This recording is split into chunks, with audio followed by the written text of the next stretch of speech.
guys, this is me, Miss Immortal. So, ayun, tulog time na kasi gabi naman na. So, ayan, pakita ko lang sa inyo yung night routine ko. So, bago ako matulog, syempre, maghihilamos muna ako, mag-facial wash. So, ayan, ang gamit ko nga pala dyan is yung Kojic ng SCD, na feeling pel. Feeling let. So, yun. Basta yun na yun.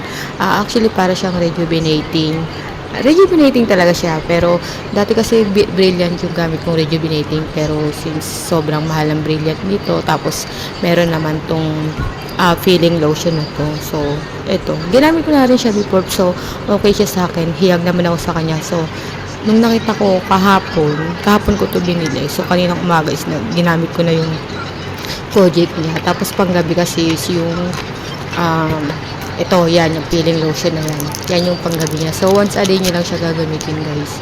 Kasi nga, mas matapang siya kaysa sa Brilliant. Yun. So, yan. Naparami pa yata yung lagay ko nga dyan. Ayan. Yan. Ini-spread ko na sa buong pagbumukha ko bago ako matulog. So, yan. Spread lang. Make sure na pantay yung pagkakalagay nyo, guys. Kasi, kung hindi pantay yung pagkakalagay nyo is yung ibang part is mag-refill, yung iba hindi. So, pangit, diba? So, make sure na pantay talaga siya. Basta, massage lang konti sa face. So, yun lang, guys. Yeah, so, yun lang. Bye-bye!